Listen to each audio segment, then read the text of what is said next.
Hey everybody, welcome back to the channel. As you know, I'm Kayla, and with us we have... And I'm Alex. Who maybe you know, he went on the middle school winter retreat, been hanging around here. But today, we're going to talk about Valentine's Day, all things love, because it's February and you're seeing little hearts everywhere. So, to start off, we have some Valentine's Day trivia to see how much Alex knows about Valentine's Day in the US. So, to start off, how long have people been handing out Valentines? For how many years have people been handing out Valentines? Ooh, I'll take a calculated guess and maybe say 100 years? 100 years, not even close. People have been handing out Valentines for 600 years. The first recorded Valentine, apparently they still have it in the museums in London, was a guy who was in prison in the Tower of London and wrote a Valentine to his wife. I know. I learned something new today. I know. You're going to learn a lot of new things. How many greeting cards are purchased for Valentine's Day each year in the U.S.? 4 billion. 4 billion. Nope. But, I mean, a lot. 144 million. Oh, okay. According to Hallmark. So I don't know if that's just the Hallmark cards. Maybe there's more. Okay, this one's kind of crazy. How much money did Americans spend for Valentine's Day in 2020? In 2020? This is pre-pandemic? Mm-hmm. Okay, I would probably say around 200 million. $27.4 billion. You know, those people buying I forget, roses are expensive, the jewelry, Yeah. Kate Spade, all that stuff. The blue boxes, what are the blue boxes brand? Tiffany. Tiffany. Yes. Okay, that makes a lot of sense. My sister painted her bedroom the color of those Tiffany boxes and then put all of these little sparkly lights, and her room looks like a Tiffany box. Mm-hmm. Okay. When was the first box of Valentine's chocolates created? This has to be in the, I would say 1950s, 1940s. 1868. They've been around for a while. How long has Willy Wonka been around? That's probably when it was made. I think it was made by Cadbury chocolate. Oh, okay. Yeah. You've done your research. I did do my research. Trivia matters to me. Okay. Who are the #1 recipients of Valentine's every year? Kids. Teachers. Teachers? Oh, of course. Yeah, you're right. My desk is your whole overflowing. class. Yeah. My mom comes home with so many cute little pink Starbucks cards and mugs and whatnot. Yeah. I definitely feel love during Valentine's Day. Well, that's the pro of being an elementary school teacher is your students still love you. Oh, they really do. Yeah. You get the little cute decorations with the boxes, and then they know you love coffee, so the coffee decorations are insane. Yes. Yeah. Okay, so the phrase "sweets for the sweet," if you've heard it, comes from what Shakespeare play? Sweets for the sweet. Oh, I don't even know Shakespeare, so you're gonna have to just tell me this. It's Hamlet. It's Hamlet? Oh. Yeah. That's the only one we knew in high school. I should have just said Hamlet. Hamlet, Romeo and Juliet, yeah. Okay, this is my favorite one, last one. Today, we associate the heart with love. But that hasn't always been the case. So, in medieval times, what internal organ was believed to be the cause of love? Your mouth, your tongue. What you said, your words. No. No. The liver. The liver. The liver. They thought love comes from the liver. Oh. Yeah. So instead of little heart-shaped chocolate, it's got little liver-shaped chocolates. Yeah, so I think you got none of those right. I didn't. But you learned something. I learned something. And I love learning things. So thank you for that. Yeah, you can start. Thank you for the trivia. You can start wearing shirts with little livers on them instead of hearts. Yeah. It'd be real cute. Yeah. Well, to all of you, hope you learned something new. You're a little bit smarter this Valentine's. But I mean, I feel like starting in December, as soon as Christmas is over, it's time to celebrate Valentine's Day. Get all the love out there. So we're just going to talk about it. And this is an intro conversation. If you guys have any questions or anything like that, you can DM the Boss Courtside account or text us, and we would love to have deeper conversations about love, about sex, about dating, about all of the things that you probably have questions about. We're here to talk about it. So starting today, thinking of Valentine's Day and everything, what does this holiday or this time of year mean to you, or do you celebrate it, anything like that? For me, now where I'm at in this space, it's more of a societal thing. So I try not to celebrate it as much, especially since the roses are going to be more expensive, the candy's going to be more expensive. I think of it more of a consumer holiday. So I focus on making sure I show my love daily or at least weekly, as much as I can. Yeah. You know, surprising my mom with some flowers here and there, or giving her a hug, or writing her a card. Yeah. So I try to do those things every now and then instead of just waiting for Valentine's Day. But I at least write my mom a card, or people who I do care about. I'll send them a text message because that's super easy to do, right? Yeah. But it's always a heartfelt text message. Yeah. But I definitely stay away from the roses because those are going to be double the price, triple the price. Yeah. Or what I do is I buy them ahead of time so they're cheaper, and then that way my mom still gets her flowers. Yeah, I like never really celebrated Valentine's Day. Also, you like go out to dinner on Valentine's Day, but everything is booked out anyway, so it's crowded, it's crazy, and I don't know. I personally don't need a holiday to celebrate love. I think it's a little extra stress with that. It is, but I did used to love when I was in elementary school and you'd get to decorate the shoebox with the little place to put the Valentine in. That was like the best. And you see the little candy heartgrams, and they have the little messages on there. Oh, those are so good. I know. I only like the yellow ones, which I feel like is kind of like a controversial thing because they're the banana flavored ones, but I think they're so good. And I bought a thing of those candy hearts to have at my apartment for my roommate and I realized that she also only likes the yellow ones, and so they've been sitting on my table for weeks now, and they're just like stale because we ate all the yellow ones and that was it. So anyway. Side question though, do you like the banana Laffy Taffy? I love it. It's like my favorite candy. I also love the Runts candy that has all the little fruits. I love the banana. Yep. I don't really like real bananas that much. They're okay. They're not my favorite, but I love banana candy. Oh, good to know. I love the banana Laffy Taffy It's too, so good. which most people don't. That's why I asked that question. And it makes it even better because then there's always banana Laffy Taffy in the bag because everybody's like, I want the pink one. But no. Exactly. Nope. So talking all things love and dating and whatnot, what is something you wish you knew when you were in middle school or high school? Oh, something I wish I knew in middle school and high school. Definitely just learning how to be intentional and knowing why I'm doing something instead of just kind of acting off my emotions or acting out of my natural desires, right? Because you're going to have these natural desires that come up in your body and acting on them instead of asking yourself and reflecting why I'm having these emotions and these feelings, and to just be purposeful. That's something that I wish I would have known in middle school and high school. Yeah. Did you date a lot in middle school and high school? Middle school, high school? Oh yeah, I dated a lot. I was having I remember I dated a girl for a day, then I broke up with her the next day. Then I had long-term relationships. So middle school was definitely the short ones, where it was a week. Well, you can't drive. You can't go see each other. Exactly. And so I had my first kiss in middle school, and that was a big thing. I remember I didn't even know how to kiss. Yeah. It was totally just like she did it, and I was like, okay, this is okay. Like I guess what you're supposed to do. Like your friends are peer pressuring you to do it. Yeah. So it's definitely that whole pressure from your friends. They're like, you didn't kiss your girlfriend yet? So that was the part where if I were to go back, I wish that I would just do what I felt in my spirit and my heart versus what the world was telling me to do. So yeah, and then in high school, I had a long-term relationship. I dated someone for 6 years. Whoa. Yeah, so that was a long, long time, all the way to college. Yeah. So that was my big dating relationship. Yeah. Wow. Yeah, I dated a lot in middle school and high school. So it was very popular.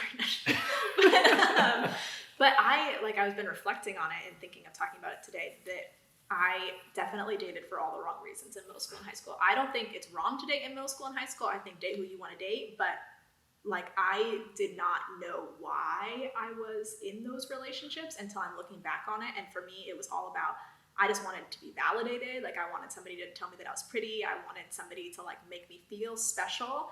And I wanted the status of it. Yeah. It was nice to be the one who had the boyfriend. And that probably is not a healthy way to be in a relationship. And so it wasn't until I got into college and then after college that I have been able to date with intention and a little bit more purpose and learn things about myself, taken my relationships to be okay, I broke up with this person. Why did I break up with this person? What do I actually need to be healthy? All of those kind of things. But when I was in middle school and high school, it was definitely not the case. And I definitely hurt a lot of people. Like I didn't come out of it as hurt, which I'm grateful for, but like I hurt a lot of people because I just was using them to make myself feel better. Yeah. Which is not great. No, I can relate to that too myself, because growing up, definitely I felt as if I hurt a lot of people, because it was definitely just to use them either for popularity or for just to have that status of like, oh, you're dating so-and-so. Yeah. And I didn't really like the person. I mean, they physically looked great, but I didn't connect with them. They weren't my friend. And that's something where, you know, in middle school and high school is always build a friendship first. That's the foundation. And then from there, you know, it can blossom into something beautiful. Yeah. But no, middle school, high school is not the case. Yeah. And I think I know that I didn't respect the people that I was dating. Yeah. And I think probably my number one piece of advice to people who are dating in middle school and high school now is to like learn what respect means to you, learn what respect means to the person you're dating, learn what love means to you, and learn what love means to the person you're dating, and be on the same page. Because if you're not, then you can really hurt each other in ways that you maybe didn't intend. And when you respect somebody, like you respect all of who they are, you respect their boundaries, you respect their spirituality, you respect their interests and their hobbies, and you respect their friendships, they respect your friendships. And I think it's really important, but it can be really hard to do. But without that kind of respect, people can get really hurt, and in a whole different lot of ways. Like you can get hurt emotionally, you can get hurt physically, you can get hurt mentally. And so just making sure that respect is at the center, I think, is a healthy way to start approaching relationships that I didn't do, and I for sure should have. Yeah. So, yeah. What's like number one thing you would tell middle school or high school Alex? Cool. Something I would tell myself in middle school and high school. It goes back to what you were saying, just respect and having the ability to communicate that, right, to someone. I don't think in middle school and high school I had the courage enough to really tell someone how I really felt. Either I was already in a relationship and I didn't want to hurt their feelings, so I just kept going on with the relationship instead of communicating how I really felt with someone. And so middle school, high school me, I would definitely advocate for myself and tell myself, if you're feeling some type of way, have that conversation with someone, and don't just push it to the side or do like the passive aggressiveness, because then you end up hurting people in the long run. And that's not respect, right? Yeah. And the saying always goes, treat people the way you want to be treated. And that's something that I always think about is, how do I want to be treated? And should I do that to someone else? You know, am I going to feel comfortable with them doing that to me? And if the answer is no, then I shouldn't do that. So just be a lot more self-reflective. I would tell myself to take it slow, be patient, breathe, and really follow. I always tell like my intuition or my spirit, and just follow that. Because in middle school and high school, I always had something guiding me and telling me, but I never listened to it. And that's something that I don't regret, but if I were to go back, I would tell myself that. Yeah, like you inside of yourself, you know what's right. And I think all of us do. From a really young age, you have like some kind of compass in you that is pointing you in the right directions. And it's really easy to ignore it. It's not hard to shut down what you know is right. And so, yeah, paying more attention to that can be challenging, and it's kind of I would almost say like a muscle that you need to grow. Yeah. Like not just like shutting down, but like the spirit in you, whatever it is in you that's being like, go this way, do this thing, have this conversation, but to like flex that muscle of, okay, I am in control of who I am, where I'm going, what I'm doing, and like God is with me doing that same thing. Yeah. So yeah, it's a minefield. It is a minefield. Yeah, it's a lot going on, so much to process, and that's why I tell myself even now to this day, it's like, just take it slow, really make sure that God is there. Like I ask myself, whoever I'm thinking about dating, am I building a friendship with them? Is God there? Because I don't want to go anywhere where God isn't. Yeah. And I have to be patient. And if that person is who God wants me to be with, you know, they're not going anywhere. You know, it's meant to happen. So in the past, I would rush things. I would get really excited. I would go all in and never reflect, never take my time. And then you make choices that, you know, you regret or that are harmful to people. And so that's something that now that I'm older, I'm realizing that, patience and prayer and, reflecting is so important. Yeah. Oh, and then for you, what would you tell middle school, high school Kayla? Oh, I tell her so many things. I'd say, don't get that haircut. Don't do it. Just, bangs are not a good look. I think one thing I would definitely tell middle school or high school Kayla was like, know yourself. And know yourself before you try and know other people. I think I searched for a lot of who I was in the people I dated. And the thing was, I was like super confident. It's not that I didn't have confidence or all this kind of stuff, but you can be confident, you can be outgoing, you can have a lot of friends, you can like be the bold person and still not know yourself. Yeah. And so I think that a big thing I should have worked on more was knowing who I am and what I actually want and what I need, and then evaluating who I was going to date based on what I knew that I needed. Like before I started dating Patrick, actually, now I wrote like a whole list of all my things that I'm like, cannot compromise on this, cannot compromise. And it helped me find somebody who actually was up to the standard I was looking for. Because I dated a lot of people that honestly were below my standards just to be dating somebody. Yeah. And it's because I didn't know fully what I was going for. And you can have high standards. You can know yourself and not compromise and still be in a relationship if you want to, or not. I think we place a lot of value on being in a relationship, but being single is just as great. And you're just as awesome of a person if you're single or if you're in a relationship. Like, you're equal levels of awesome in both places. Yes, because those don't make you. I have as much fun being in a relationship versus me being single right now. I enjoy time with friends and family, and even when I was in a relationship, I enjoyed all those things as well. Yeah. Because when you're in a relationship, you should look forward to being with that person. And that's why when you said those high expectations, those are for yourself, and you're setting those boundaries, which is important, because you don't want to feel mentally drained, physically, spiritually drained when you're dating someone. They should be able to support you, uplift you, and vice versa. Yeah. So not looking forward to seeing your significant other is probably a sign. That's a bad sign. That's a bad sign. Red it's flag. Like, red flag. Yeah, exactly. Yeah. You should not dread the phone call. You should not dread the FaceTime or the text message or, going on a date together. Like, those are things you really want to look forward to. They should make you happy. You should get excited for.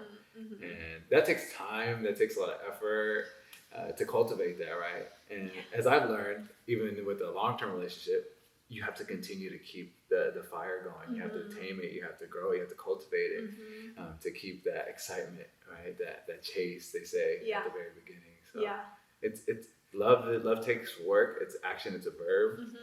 And when you feel it and you know it, and there's respect there, great things can come from it. Yeah. I think one of the ways to help know yourself, know the other person, and get in a healthy direction is learning what your personal boundaries are in so many different areas.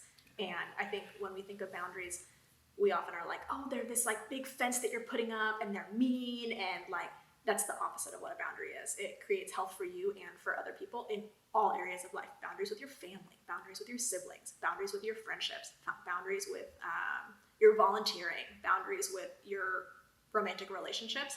And when you set boundaries, you actually create space for yourself to grow and flourish, and for other people to grow and flourish. And I was curious, have you had experiences with setting boundaries or not setting boundaries? And how would you give advice in that area? It's deep. It is. You're cutting the wound here. So, something that, the reason why I say patience a lot from personal experience is I've been known to get in a relationship and be all in. So my friends don't hear from me. My family doesn't hear from me. I am simply lost in whoever I'm dating. And that has been so harmful to me, but also for my partner, at the time, because I was dreading going to see her. It would be like a job. It would be a task. Like, I guess we got to do this. I guess I got to do this. And I never had time for myself. Yeah. And now that I'm older and I'm realizing that that was so just harmful and painful. But I also see my friends doing the same thing. Like I see it occurring in them, and it's a cycle. Like if you don't reflect and think about it, it keeps happening and happening and happening. It doesn't mean that you love the person less. Doesn't mean that you love the person more.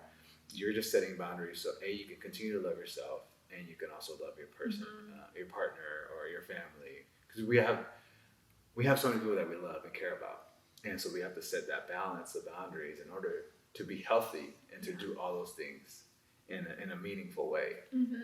Which I think sometimes we get lost, or we get sidetracked, or we get there's so many things that can just confuse us or to keep us from being intentional. And one thing I'm mindful of is just to think about why I'm dating this person, and to always remember that, and to just try to keep cultivating the relationship, in different ways. It could be spending time in prayer, it could be watching a movie, but I also know that I'm not going to spend the whole day with you, because I also need time for myself, or I need to spend time with my mom, I need to spend time with my dad, because I love those people also.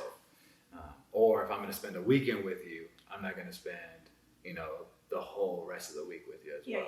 Because then now I get tired of the person. Like, honestly, it's so bad, but I just get tired of you. I want to go to my gym. I want to go for a run. I want to go for a walk, just by myself. It's nothing personal. It doesn't mean that I care less about you, but I just need that space. So I can grow, so I can flourish, like how you said. Because just as much as you pour into other people, you need to make sure you pour into yourself. 100%.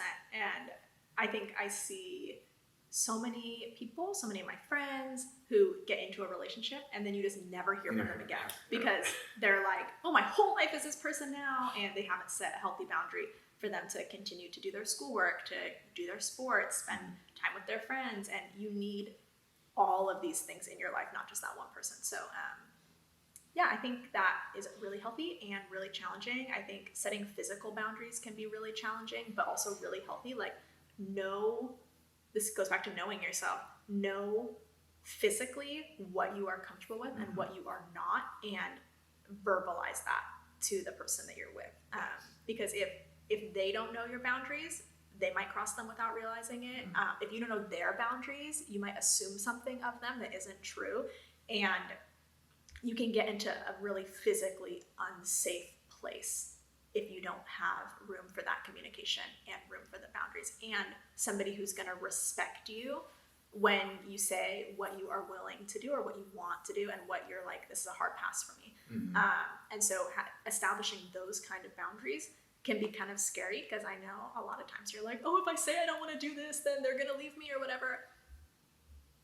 If they're going to leave you because you set a physical boundary, then they are not worth your time, and like, bye, just get out of here. So boundaries in all different areas are healthy and will help you succeed in all areas of your life. I think so. I have to set boundaries with work. I have to be like, nope, I'm not answering my phone from this time to this time, or I will just not sleep. Boundaries help you help other people, and set you up for success. I see a lot of 50-year-olds who don't have boundaries, and their life is a mess. Like, they have not figured it out. So you get burned out. You do. So if you could give one final word, not one word, but a word, an expression, a sentence to summarize all of it. Summarize your thoughts. Wow, this is a lot. I know. Summarize in one sentence. If I were to summarize just either advice or something that I'm currently living by, is patience, self-control, kindness, and communication. Those are 4 words that I just, for sure, I'm anchored to right now. Patience, as far as, like you said, setting those boundaries. I always ask a lady, is it okay if I give you a kiss? And she says no. I'm like, okay, now I know. And that communication was so hard. It's like, hey, I'm getting mixed signals from you. I'm not sure if you like me or not. I just want to know where you're at, so that way things don't, get weird. And that has allowed me to cultivate so many friendships, because now I know where they stand. And it's pure, it's pure. There's no other thoughts that are lingering here or wondering. But as young adult, I was not taught that. Or as a young kid, it was just, you gotta make the first move, and you gotta act like, this and that. It was just so toxic, right? Yeah. So I learned a lot through that, and just learning communication, kindness with yourself when you make a mistake, or when someone else also just hurts you. Be kind with yourself, and don't take it personal. It's not your fault. And then the self-control part is, you're gonna have these desires that are naturally gonna come up, and just have that self-control to ask yourself, why am I feeling this way, and should I go through with it or not? And then the patience part is crucial. Yeah. I think if I were to sum up, I would say know yourself and know your partner. Or if you don't have a partner, then that's not applicable. But like, actually take the time to see where each other is at, to see where you're at, and to move in a healthy way from there. I think a lot of times in church, we put all of the emphasis, all of the pressure on like your soul. And just, if your soul is right, everything's gonna be great. But that's not true. And God cares about all of who you are, not just your soul. I say that all the time. And that includes your relationships, that includes your physical safety, that includes your mental health, that includes your emotional health and your emotional safety. They are all equally important. And so know yourself and take time to know the person that you're with, because creating a space of safety is of utmost importance for you. And it really matters to God that you are well. So I would say that. And I would say there's probably 1,000 more things we could talk about. So many other things. And so we'll put it up on the story for you to ask questions, and then we can give you our honest answers, and know that none of your questions are going to be judged. Because we care about you. And this is a safe place where we encourage you to ask questions. Anything that you feel in your heart and your spirit, please feel free to reach out to us. We're here to support you. We're here to encourage you, to inspire you. And just know that we love you, and God loves you as well. He loves you when you're sleeping. He loves you when you're making a mistake. He loves you when you're doing great things. He'll love you for eternal. Yeah, it says in the Bible, there is nothing you could do to make God love you less. And that's true. So know that you'll always be loved, you'll always be heard, you'll always be seen, even if it's over Zoom. But we got you, we love you, and we can't wait to hear your questions. So you know the drill. Like, comment, subscribe. What are the other things that you do? Share, save, all the things. And we'll talk to you soon. Bye.